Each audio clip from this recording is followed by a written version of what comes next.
최근 몇 년 사이에 우리에게 익숙해진 말이 하나 있습니다. 그것은 웰비잉이라는 단어입니다. 여러분, 웰빙 그런 말을 많이 씁니다. 사전적인 의미로는 정신적인 또 육체적인 건강과 행복 혹은 복지와 안녕을 의미한다, 이렇게 말할 수 있습니다. 사회적인 의미로는 물질적인 부가 아니라 삶의 질을 강조하는 생활 방식이다, 이렇게 말할 수 있습니다. 물질적인 풍요보다는 정신적인 부여와 행복, 또 자기 만족의 삶이 어떤 중요한 척도로 생각되기 시작했다는 것입니다. 이러한 그 의식과 구체적인 행동 방식을 총체적으로 가르쳐서 웰비잉, 이렇게 말을 합니다. 이 웰빙이라는 말의 순 우리말이 무엇일까 사전을 찾아보니까 참살이, 이렇게 말합니다. 바른 삶을 말하는 것이고 의미 있는 삶을 말하는 것이라 생각이 됩니다. 여러분, 우리가 생각해 보니까 정말 그렇습니다. 이제는 음식 하나를 먹어도 그저 끼니를 때우는 것보다는 그 음식의 질이 어떠한가, 양보다는 질을 생각하는 그런 때가 되었다 생각이 됩니다. 돈을 조금 적게 벌어도 좀 더 여유 있는 삶을 살고자 하는 것이 지금의 모습이라 하는 것입니다. 한국에서도 보니까 젊은 청년들이 그 배우자를 구하는데 이제는 돈을 많이 버는 사람보다는 함께 그 번 돈을 즐길 수 있는 여유를 갖는 사람, 그렇게 조금 바뀌고 있다고 그럽니다. 이러한 그 삶의 질이 있는 그 웰빙의 삶을 위해서 또 강조되는 최근의 단어가 있습니다. 그것은 힐링이라는 단어입니다. 이 힐링이라는 말은 치유 혹은 회복, 이런 말로 번역이 될 수 있겠습니다. 이 몸과 마음의 치유와 회복을 의미하는 것으로 보여집니다. 어떤 그 웰빙의 삶을 살기 위해서 건강이 필수적이라 하는 것이죠. 그래서 이제는 음식을 먹어도 이 음식이 우리 건강에 어떠한 영향이 있을 것인가 하는 그런 생각을 하게 되었습니다. 잘 살고 오래 사는 것 중요하지만 건강하게 오래 사는 것이 더 중요하고 또 그러한 삶을 살 수 있기 때문에 이제 이 웰빙이라는 단어와 힐링이라는 단어는 우리에게 중요한 관심 중에 하나가 되었습니다. 이러한 그 삶의 질과 건강에 대한 관심과 노력은 우리의 생각과 삶에 많은 변화를 가져다 주었습니다. 긍정적인 면에서 보면 좀 더 우리가 전보다 더 인간답게 사는 그런 그 삶을 생각하게 되었습니다. 그리고 인간의 존엄에 대해서 생각을 하게 되었습니다. 그런데 늘 긍정적인 면이 있으면 또 부정적인 면이 있는 것이 사실입니다. 부정적인 면에서 보면 이 웰빙과 힐링에 대한 관심들이 우리로 하여금 극도의 이기적인 삶으로 우리를 이끌어가는 그런 경향이 생기게 되었다는 것입니다. 공동의 행복과 어떤 공동의 그 안녕보다는 내 식구, 또 내 친구, 교회로 치면 내 교회, 이런 생각들이 어떤 그 이기적이고 편협적인 생각들이 우리의 관심이 되고 말았다는 것입니다. 또한 그 나의 행복과 풍요를 위해서는 수단과 방법도 가리지 않는 그런 비뚤어진 생각도 우리로 하여금 갖게 되었다는 것입니다. 네, 여러분, 이러한 그 생각이 우리의 신앙에 영향을 끼쳤다는 것을 우리가 무시할 수가 없습니다. 70년대, 80년대를 지나오면서 우리 한국 교회가 가졌던 큰 병폐 중에 하나가 바로 기복신앙이라는 것이었습니다. 기복신앙에 있어서 가장 큰 맹점은 신앙을 개인의 성공과 풍요를 위한 수단으로 생각했다는 것입니다. 상대화할 수 없는 것들을 상대적으로 만들어 버렸습니다. 좀 더 구체적으로 말씀을 드린다면 예수가 삶의 목적이 아니라 개인의 복과 성공과 풍요를 위한 하나의 수단이 되었다는 것입니다. 신앙이 그렇게 상대화되었다는 것이죠. 그런데 최근에 이 웰빙과 힐링이라는 개념, 또 그런 생각들이 우리 신앙을 개인화하고 이기적으로 만들고 기복적으로 만들어가는 또 하나의 매개가 되고 있다는 것을 우리가 부인할 수가 없습니다. 우리 사람의 제일 되는 목적은 무엇입니까? 웨스터민스터 소요리 문답 1번의 질문입니다. 그 답은 여러분 잘 아시는 대로 사람의 제일 되는 목적은 하나님을 영화롭게 하는 것과 영원토록 그를 즐거워하는 것입니다 하는 대답입니다. 그런데 우리는 이 질문과 답에 대하여 당당하지 못한 우리의 모습을 발견하게 됩니다. 이 웰빙과 힐링이라는 우리의 신앙을 상대화하고 우리의 신앙이 하나의 수단이 되어버린 우리의 모습 속에서 발견되는 우리의 모습입니다. 예수 믿는 이유가 내 행복을 위한 것입니다. 내 건강한 삶을 위해서 예수를 믿습니다. 잘 살고 성공하고 행복하기 위해서 예수를 믿기 때문에 예수님 때문에 고난을 당한다거나 교회 때문에 어려움을 당한다거나 혹은 헌신해야 되거나 희생해야 된다는 것을 견디지 못하는 우리가 되고 말았습니다. 하나님의 영광과 교회의 온전함보다는 내 감정이 중요하고 내 건강과 내 행복과 내 자녀들과 내 가족의 진로가 더 중요하게 생각이 되고 말았습니다. 여러분, 우리가 예수 믿는다는 것은 그저 실패하는 것을 말하고 불행한 삶을 사는 것을 의미하지는 않습니다. 물론 우리는 예수를 믿으면서 행복한 삶을 살 수도 있고 또 그런 삶을 추구하는 것은 당연한 것입니다. 그런데 우리가 성공해야 되고 행복해야 되고 또 풍요로워야 된다는 것이 신앙의 목적이 되어서는 안 된다는 것입니다. 우리가 신앙생활을 하면서 하나님의 은혜로 주어지는 그것은 신앙의 선물이요, 결과요, 은혜일 수 있습니다. 그런데 언제부턴가 우리가 내 행복과 내 건강이, 내 성공이 마치 보이지 않는 하나의 우상처럼 우리의 신앙을 비뚤어진 신앙으로 만들어가고 있다는 것입니다. 진정한 행복이 무엇인지, 진정한 치유와 회복이 무엇인지 그 의미를 우리가 다시 진지하게 생각할 때가 되었다 하는 생각입니다. 베드로와 요한이 성전에 들어가다가 나면서부터 걷지 못했던 한 사람을 고치는 사건이 오늘 본문 앞에 나타나고 있습니다. 이 나음을 받은 사람이 베드로와 요한과 함께 성전에 들어갑니다. 걷기도 하고 뛰기도 하고 하나님을 향하여 찬송을 합니다. 그 모습이 성전에 있었던 많은 사람들에게 보여졌습니다. 모든 사람들이 그 광경을 보고 놀라게 되었습니다.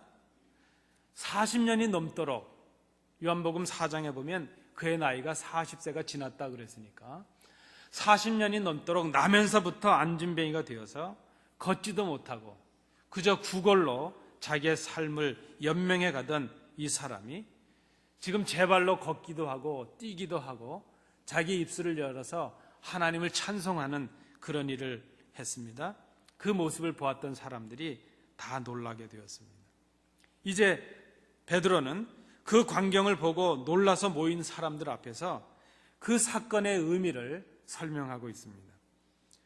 이적의 사건, 잠시 전에 그들이 경험했던 그 기적에 대한 사건에 대한 그 설명이요, 그것을 사건을 해석하면서 그들에게 주고 있는 설교의 말씀이라 이렇게 볼 수 있습니다. 그 내용이 바로 오늘 우리가 함께 봉독하신 본문의 내용입니다. 베드로는 이 기적의 사건을 설명하면서 먼저 16절에서 이렇게 그 사건을 짧게 정의하고 있습니다. 베드로의 정의는 지금 우리가 많은 관심을 가지고 있는 그런 개념이기도 합니다. 특별히 16절에 우리의 관심을 끄는 단어는 바로 이것입니다. 완전히 낫게 하였다 하는 것입니다. 완전히 낫게 되었다. 완전한 치유, 완전한 회복. 영어 성경은 이것을 complete healing 이런 단어로 바꾸었습니다. 어떤 단어에는 perfect soundness 이런 말로 바꾸기도 했습니다. 완전한 힐링이 되었다 하는 것이죠. 완전히 낫다 하는 것입니다. 우리 성경에는 두 단어로 표현이 되었는데 헬라어에 이 완전히 낫다 하는 단어는 한 단어로 표현이 되어 있습니다. 홀로 클레이아라는 단어입니다. 이 홀로 클레이아라는 이 단어는 전체라는 뜻을 가진 단어입니다. 고쳐지긴 했는데 부분적으로 치유되거나 고쳐진 것이 아니라 몸 전체가 고쳐졌다는 것입니다. 육신만 고쳐진 것이 아니라 그의 마음과 정신과 영혼까지 온전히 고쳐졌다. 그런 의미에서 완전히 나았다 하는 단어가 쓰이고 있습니다. 오늘 이 본문의 설교를 통해서 우리가 생각해야 되는 진정한 힐링, 완전한 치유의 의미가 무엇인가 하는 것을 생각해 보고자 합니다. 먼저 우리가 이 베드로 설교의 전체 설교의 핵심을 생각해 볼 필요가 있습니다. 베드로 설교의 핵심을 우리가 한마디로 요약을 한다면 그것은 바로 부활하신 예수님, 이렇게 말할 수 있습니다. 베드로를 비롯한 제자들이 십자가에서 죽으셨다가 다시 사신 주님을, 그 부활하신 주님을 직접 만나는 경험들을 하게 되었습니다. 부활하신 주님을 만난 이후에 제자들은 그의 삶의 중심이 바로 부활하신 예수님이 되었습니다. 그들이 설교를 한다면 그 설교의 핵심은 부활하신 예수님을 증거하는 데 있었습니다. 그의 삶의 의미가 바뀌었고 그들의 삶의 목적이 바뀌게 되었습니다. 그 이유가 바로 예수님께서 부활하셨다는 그 사건 하나였습니다. 오늘 사도 바울, 이 베드로도 오늘 본문의 말씀을 통해서 부활하신 예수님의 능력을 바로 이 기적의 사건과 연결하고 있는 그 모습을 우리가 볼 수 있습니다. 먼저 첫 번째로 베드로는 이 사건, 이 기적의 사건을 설명하면서 십자가의 관점에서, 십자가의 사건에서 이 기적을 설명하고 있는 것을 보게 됩니다. 기적을 목격하고 경험한 사람들, 그들은 지금 40년 동안 걷지 못했던 그 사람이 걷게 되었다는 그 기적의 사건을 통해서 그 기적을 베푼 베드로와 요한을 관심하고 주목하게 되었습니다. 그래서 베드로는 지금 그 기적을 바라보면서 그 사건의 의미를 깨닫기를 원하는 그 무리들을 향해서 그 자신, 베드로와 요한을 주목하고 있는 그 무리를 향해서 이렇게 말을 합니다. 12절입니다. 이스라엘 사람들아, 이 일을 왜 놀랍게 여기느냐? 우리 개인의 권능과 경건으로 이 사람을 걷게 한 것처럼 왜 우리를 주목하고 있느냐? 그리고 그 말 후에 베드로는 담대하게 십자가에 죽으신 예수님을 말씀을 합니다. 아니, 그저 한마디로 말씀을 드린다면 십자가에 예수를 못 박은 사람들이 바로 너희들이다 하는 그 말씀을 지금 하고 있습니다. 빌라도가 예수님을 신문하고 난 후에 예수에게서 죄를 발견하지 못했습니다. 백성들에게 제안을 합니다. 이 예수는 죄가 없으니 우리가 놓아줘야 되겠다. 그때 이 백성들은 그것을 거부합니다. 오히려 살인자였던 바라바를 풀어달라고 요구를 하고 그 죄 없는 예수를 십자가에 못 박으라고 소리를 칩니다. 대제사장들과 서기관들의 음모가 있었고 가룟유다의 배신이 있었습니다. 그리고 백성들의 동조가 있었습니다.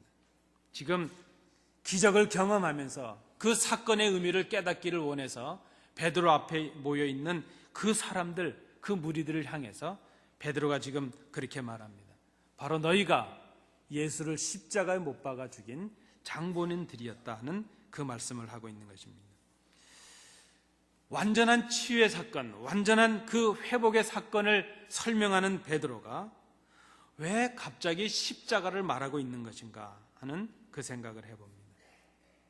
왜 너희들도 지금 바로 예수를 십자가에 못 박은 그 사람들이다, 지금 그 말씀을 하고 있는 것일까?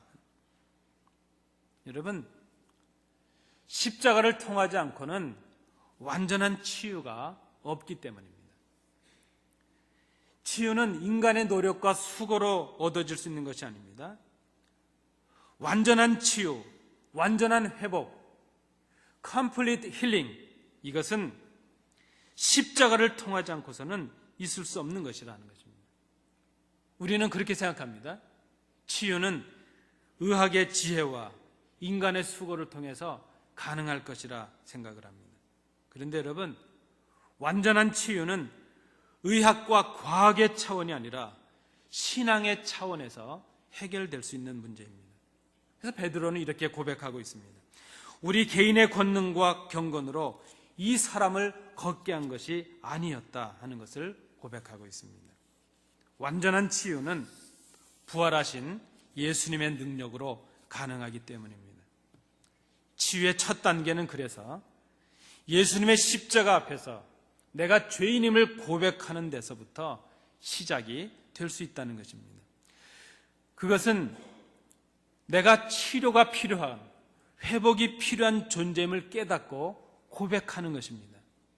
내가 주님을 십자가에 못 박은 죄인임을 고백하는 것, 바로 거기서부터 진정한 그리스도인의 삶이 시작될 수 있기 때문입니다.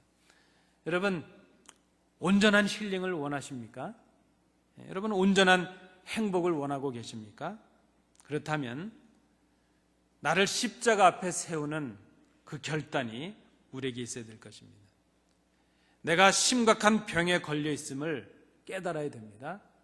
그리고 그 병의 근원을 고쳐주실 수 있는 주님 앞에 우리가 나의 죄인됨을, 나의 부족함을 고백할 수 있어야 되는 것입니다.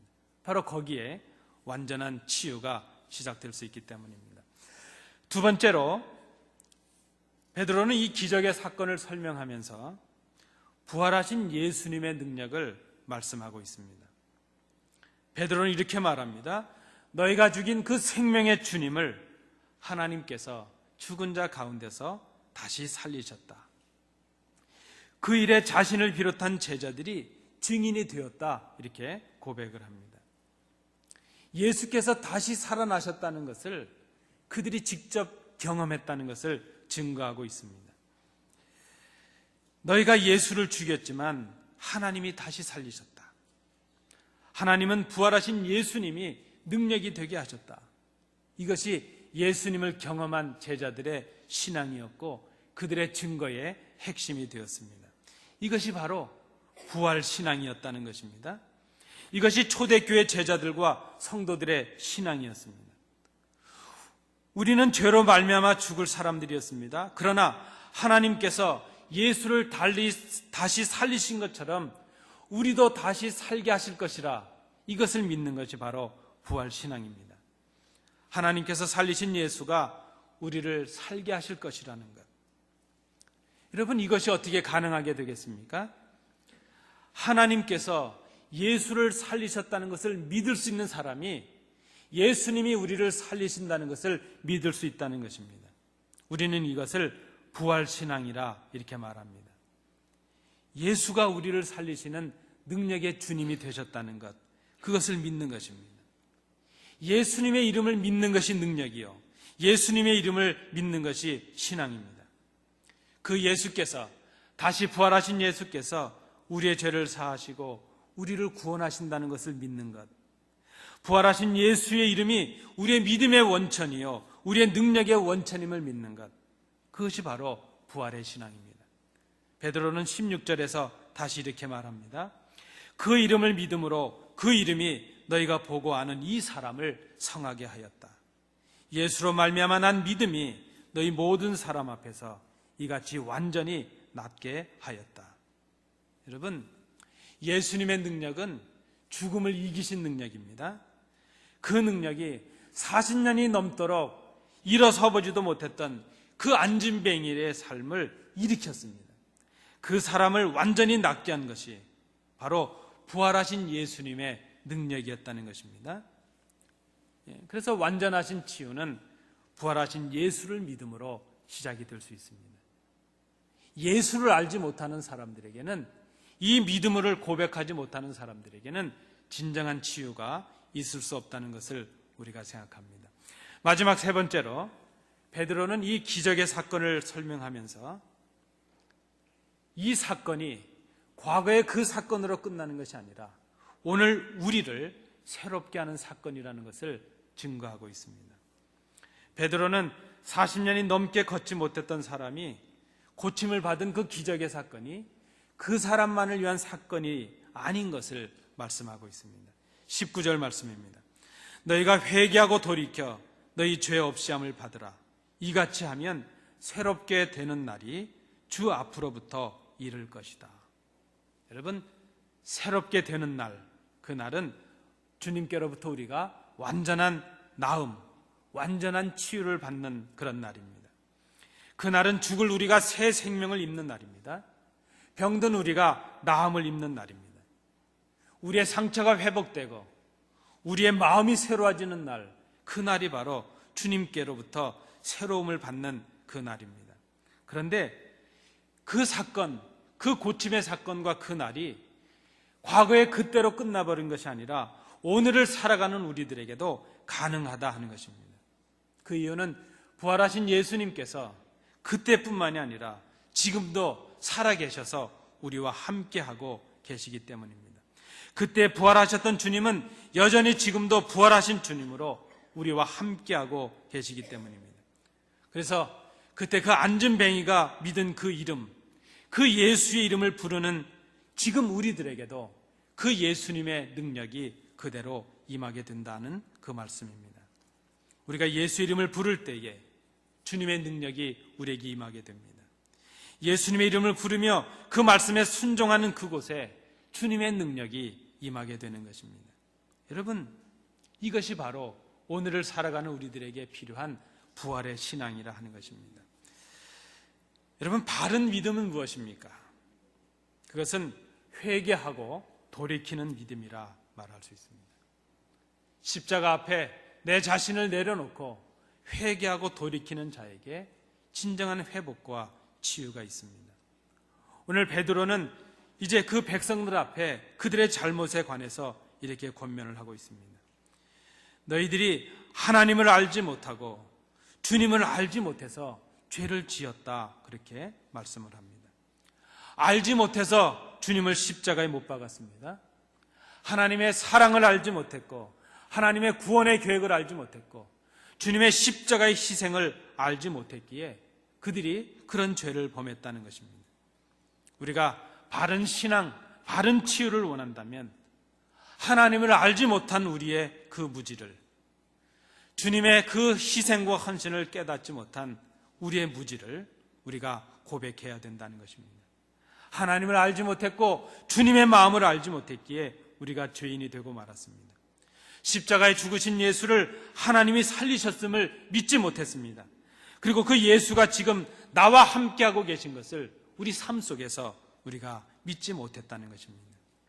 여러분, 바른 믿음, 바른 신앙은 내 부족을 고백하고 그 주님이 나를 위해 십자가에 죽으셨으며 그 주님이 나를 위해 다시 부활하셨으며 그 주님이 그 이름을 부르는 우리들에게 능력으로 임하고 계시는 살아계신 하나님의 아들이신 것을 우리가 고백하는 것, 그것이 바로 바른 신앙이요, 거기에서부터 우리의 치유가 시작될 수 있다는 것입니다. 완전한 치유를 경험할 수 있는 믿음, 내가 죄인임을 고백함으로 십자가의 주님을 나의 주와 구주로 고백하는 것입니다. 부활하신 주님을 믿음으로 그 주님의 능력을 지금 우리의 삶 속에서 힘입는 것입니다. 그리고 부활하신 주님과 동행하면서 하루하루의 삶을 살아가면 날마다 새로움을 경험하는 것, 그것이 바로 이 땅, 이 시대를 살아가는 부활의 신앙, 바른 믿음이라는 것을 우리가 생각해야 될 것입니다. 오늘 성경은 완전한 힐링, 완전한 치유를 말씀하고 있습니다. 그런데 그것은 몸의 치료만을 의미하는 것이 아닙니다. 이 땅에서의 감정과 몸의 행복, 우리의 풍요를 말하는 것만이 아닙니다. 완전한 치유는 우리가 수고해서 얻는 것이 아니라 하나님께서 주시는 선물입니다. 완전한 치유는 부활하신 주님께서 우리에게 주시는 부활의 능력이요, 그 믿는 자에게 주시는 하나님의 은혜요 선물인 것을 우리가 생각해야 될 것입니다. 우리의 물질적인 풍요와 육체의 건강과 우리의 감정과 정서와 마음의 안정 같은 우리가 생각하는 치유와 그 회복을 훨씬 뛰어넘는 것입니다.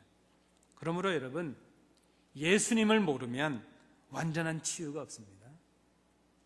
우리의 마음을 주님께로 돌이키지 아니하면 완전한 회복은 없습니다. 십자가를 통하지 않는 치유는 완전한 치유일 수가 없습니다. 완전한 치유 없이 우리에게 완전한 행복은 있을 수가 없습니다. 부활하신 주님을 알지 못하면 완전한 나음이 우리에게 없습니다.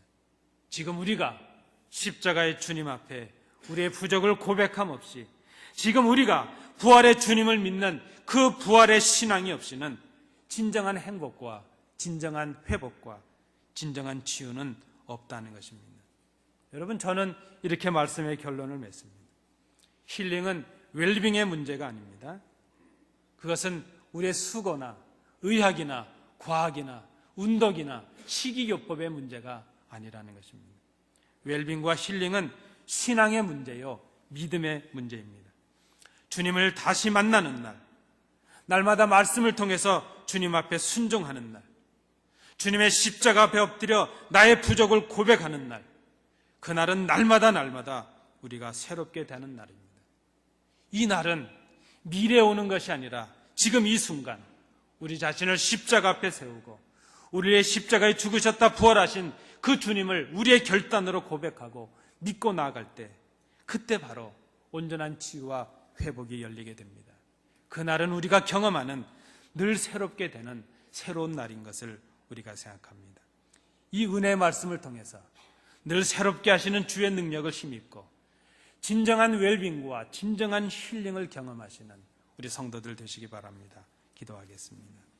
은혜로우신 아버지 하나님, 주님을 믿는 것이 힐링이요, 부활하신 주님의 이름을 부르는 것이 우리에게 진정한 치유요 회복인 것을 깨닫습니다.